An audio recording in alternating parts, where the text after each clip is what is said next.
Traballadores do Hospital do Barbanza concentráronse esta mañá ás portas do centro para denunciar a falta de persoal. Por terceira vez non van dispoñer dun radiólogo de garda nas quendas de tarde e de noite. Explican que esta situación supón un grave prexuízo para os doentes, pero tamén para os traballadores. Que tal, saudos? Reclaman que se dote o centro do persoal suficiente para poder prestar unha asistencia de calidade, un servizo de radioloxía operativo ás 24 horas durante todos os días do ano. De contado ampliamos, antes, máis novas. A Garda Civil de Boiro desartellou un punto de venda de drogas na Pobra. A operación supuxo tamén a detención dun veciño da localidade por un presunto delito contra a saúde pública. A investigación iniciouse grazas a denuncias anónimas. A Casa do Concello de Vilagarcía pode chegar a reducir a súa factura da luz ata nun 50% grazas aos seus novos paneis de enerxía solar. Foron instalados na azotea do consistorio. Detrás deste proxecto está o Obradoiro de Emprego Labora Xove de Enerxías Renovables. Esta mañá o alumnado e profesorado supervisaron a posta a punto deste conxunto de paneis solares xunto co alcalde. O mexillón será o protagonista absoluto nas xornadas gastronómicas Sabores do Grove. A iniciativa organizada polo colectivo En Groves vaise celebrar do 20 ao 22 deste mes. 9 restaurantes da vila participan nas xornadas situando a este bivalvo como un dos seus produtos estrela. A idea, segundo explicaron esta mañá na presentación destas xornadas en Porto Meloxo, é facer algo diferente ás elaboracións que habitualmente ofrecen os locais.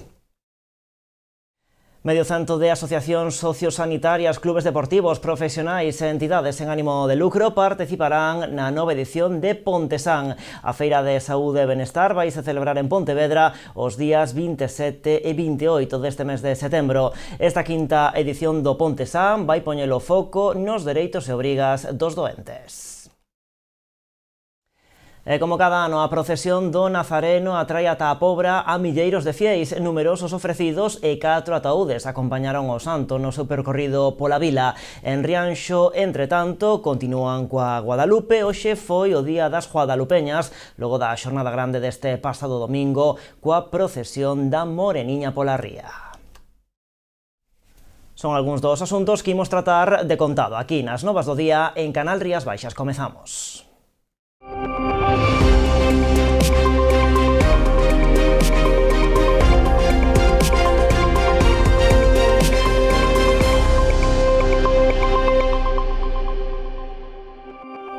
Arrancamos na Pobra. Alí a Garda Civil desartellou un punto de venda de drogas coa detención dun veciño da localidade por un presunto delito contra a saúde pública. A investigación é marcada na operación Ballestrinque. Iniciouse tras as denuncias anónimas informando sobre a actividade de venda de estupefacientes. Tras constatar a veracidade destas informacións, os axentes da Benemérita sorprenderon o agora detido durante unha venda de cocaína. Ademais das 5 doses incautadas nese momento, durante o rexistro da súa vivenda atoparon 98 gramos de cocaína, unha báscula de precisión e útiles para a manipulación da droga. Véamolo en portada. Traballadores do Hospital do Barbanza concentráronse esta mañá ás portas do centro para denunciar a falta de persoal. Por terceira vez non van dispoñer dun radiólogo de garda nas quendas de tarde e de noite, cos consecuentes prexuízos para os pacientes e tamén para os traballadores. Ciga Saúde e o Sindicato de Técnicos de Enfermería SAE volveron convocar unha protesta para denunciar unha situación que se repite xa por terceira vez. Dende as 3 da tarde ata as 8 da mañá, o Hospital do Barbanza non contará cun radiólogo de garda. Por parte da Xerencia dice que o servicio está coberto co radiólogo en Santiago. Para nós eso non é unha cobertura adecuada. Implica que se necesitamos facer unha ecografía, un taco contraste, o paciente ten que ser trasladado a Santiago. De forma indirecta implica que vamos a facer máis TACs sin contraste que ecografías. O TAC é unha proba que ten uns efectos secundarios con radiación que non ten a ecografía, o sea, desde o punto de vista do paciente é un empeoramento. Se é unha patoloxía determinada se pode facer unha ecografía, pois non é necesario facer un TAC. Ademais dos prexuizos para os pacientes, os sindicatos alertan dos problemas que ocasiona aos propios traballadores, que deberán prestar asistencia sanitaria con moita menos información sobre o alcance das patoloxías que pode presentar o paciente. E desde o punto de vista das persoas que están traballando, tanto médicas de urgencias como médicos de outras especialidades que están facendo garda hoxe, ante un paciente inestable, implica ter que marchar con el a Santiago con menos conocimiento do que lle pasa ao paciente, con menos información, e iso tamén fai que vayas menos preparada para o que pode pasar, te crea un estrés adicional. Reclaman que se dote o centro do persoal suficiente para poder prestar unha asistencia de calidade, cun servizo de radioloxía operativo ás 24 horas durante os 365 días do ano. E outra protesta desta volta no eido educativo, a AMPA Alecrín do Colexio Cernadas de Castro de Lousame volveu concentrarse ás portas do centro educativo para demandar a incorporación dun coidador e un especialista en audición e linguaxe. Lembran que no centro hai 40 alumnos con necesidades de apoio, 3 deles a tempo completo, polo que non entenden a decisión da Consellería de Educación de recortar o número de especialistas. O ano pasado contaban con 2 coidadores ata mediados de curso e tamén un especialista. Neste curso tan só lles foi concedido un coidador, aínda que contan cun compromiso de educación para a contratación dun mestre de audición e linguaxe.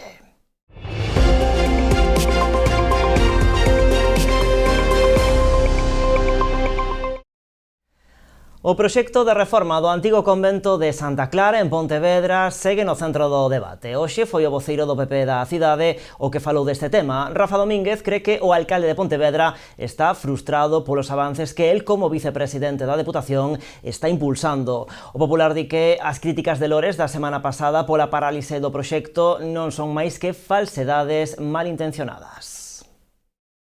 Yo entiendo, y lo entiendo sinceramente, que Lores esté frustrado. Está frustrado porque el proyecto de Santa Clara, afortunadamente para los pontevedreses, ha caído en manos de gente que no va a permitir su vandalización. Pero le pido lealtad institucional, porque tenemos la sensación, y espero equivocarme, de que estos ataques son coordinados, van a continuar y no creo que sea bueno para nadie. En Vilagarcía, a Casa do Concello pode chegar a reducir a súa factura da luz ata nun 50% grazas aos seus novos paneis de enerxía solar. Foron instalados na azotea do consistorio. Segundo estiman, o novo equipamento produce uns 20 kilovatios.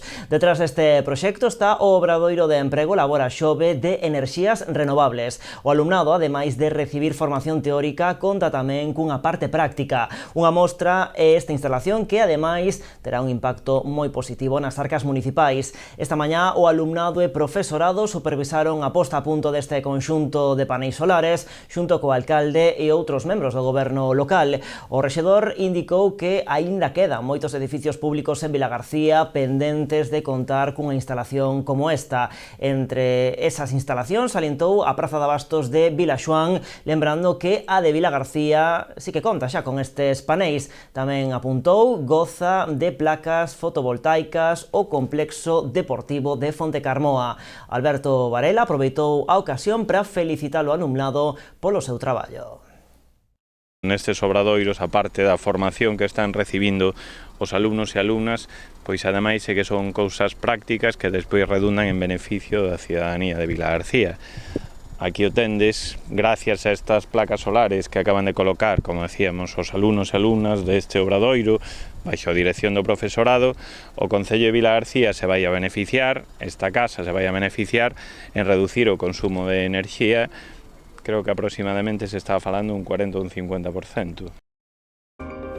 O mexillón será o auténtico protagonista nas xornadas Sabores do Grove que arrancan este vindeiro venres no municipio Meco. Ampliamos despois da publicidade.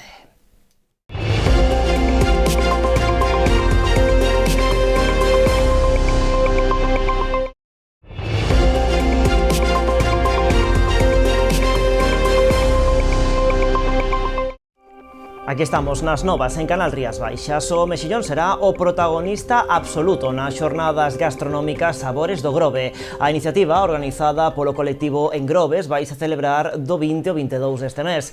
9 restaurantes da vila participan nestas xornadas, situando a este bivalvo como un dos seus produtos estrela. A idea, segundo explicaron esta mañá na presentación das xornadas en Porto Meloxo, é facer algo diferente ao que habitualmente preparan os establecementos. Propostas diferentes apuntan para chamar a atención da clientela e demostrar a versatilidade culinaria do mexillón. Como complemento a estas xornadas, Engrobes fará diferentes actos promocionais centrados tamén arredor deste molusco. Entre eles, por exemplo, unha degustación de petiscos a base de mexillón que prepararán no Obradoiro de Hostalería da Lanzada este vindeiro xoves, ou a actuación do grupo Arroba de Viño o sábado ao mediodía. Os diferentes establecementos, que neste caso son 9, farán recetas con diferentes ingredientes, pero cun denominador común que é o mexilón do Grove. Van a facer algúns deles menús, outros algunha suxerencia, algunha tapa, pero todos van a utilizar o mexilón como produto especial e protagonista destas xornadas. Engrobes, en colaboración coas diferentes entidades, sobre todo Xunta de Galicia, as administracións, e en colaboración tamén con Amegrove, pois vai a realizar unha serie de accións promocionais. Máis de 28.000 persoas participaron na edición deste ano do Revenidas. A organización do festival fai balance salientando a excelencia artística, o seu poder de convocatoria e que non se produciu ningún tipo de incidente. Segundo destacan, a xornada deste domingo coa sardiñada popular, a gala de circo solidario e os concertos da tarde foi a máis multitudinaria que se recorda nos últimos anos. A organización dispuxo de 800 kilos de sardiñas asadas que se esgotaron en apenas hora e media.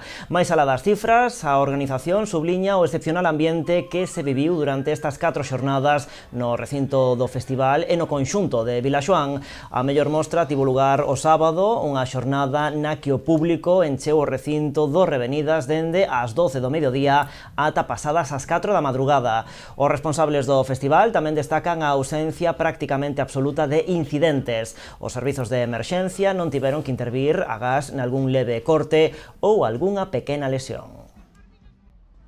E como cada ano, a procesión do Nazareno atrae ata a Pobra a milleiros de fieis. Numerosos ofrecidos e 4 ataúdes acompañaron o santo no seu percorrido pola vila, que se prolongou ata mediodía.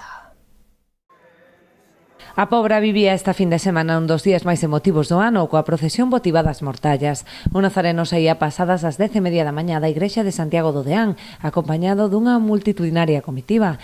Entre eles, 4 cadaleitos e numerosos ofrecidos que quixeron así amosar a súa devoción polo santo tras ter superado algunha doenza. Bueno, eu ofreceme a ver atrás da caixa porque eu pasei moi mal, cando estaba de pequeniño. Bueno, este ano vamos a caixa polos dous, porque a mí fixeron un trasplante bipulmonar, ofreceunos a miña filla, a nai do neno, entón este ano hai cumprir a promesa como todos os anos. Bueno, eu levo ofrecida desde hai moitos anos por motivos de saúde, ofrecimo o Nazareno e a miña forza para seguir adiante. Cada ano traigo unha carga nova neste hábito porque son moitas as cousas que pido e por moitas persoas ao largo do ano. Tuve un cáncer.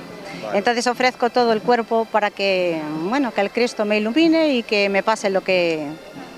Que cure todo. Exactamente, mejor dicho. A maior parte deles ían ataviados con túnica morada e algúns realizaron un percorrido descalzos. Un percorrido por todo o casco urbano da Pobra que realizou a súa tradicional parada na Covecha, na que os veciños puideron achegarse a tocar o manto do Nazareno. Aínda que a xornada máis multitudinaria e emotiva foi onte, hoxe continuaron os festexos. A Orquestra París de Noia e un innovador espectáculo de xogos de artificio e drons porán o mellor broche ao Nazareno. Rianxo segue inmersa nas festas da Guadalupe. Hoxe os actos centrábanse na praza de Castelao, onde se desenvolveron os xogos das guadalupeñas. Aínda así, o día grande foi onte domingo, cando a Moreniña percorreu a ría na tradicional procesión marítima.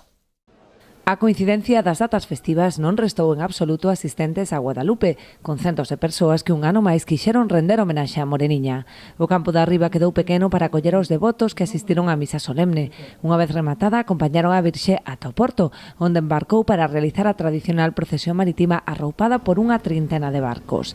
Especialmente emotiva foi a parada ante a imaxe da Virxe situada en Tanxil, onde os asistentes entoaron a rianxeira. Orgullo que ver o pobo así de fermoso, con esta participación de xente, que todo saia ben, ademais a xente vivindo con esta emoción, é para todos, está claro, temos aquí aos máis pequenos, temos aos máis vellos que tamén participan como poden, pero bueno, esta é unha alegría, está claro. O día de hoxe que sale a procesión, a verdad que é moi importante ver os barcos todos engalanados cas bandeiras, ben pintadiños todos, respetar todas as normas, a verdad que é moi bonito ver. Sí, esta é unha festa de pueblo, antiguamente acababa nun miércoles, era unha festa de pueblo de toda a vida. Hoxe luns foron as guadalupeñas as encargadas de organizar a xornada festiva cos xogos que se desenvolveron na Praza de Casteral. Os mozos mediron as súas forzas en distintas probas para ver quen se facía coa medalla nestas orixinais Olimpiadas. Despois disto terán que repoñer forzas, posto que os rianxeiros teñen aínda por diante 4 días de festa ata o venres, cando a tradicional cantata da rianxeira pechará as celebracións ata o próximo ano.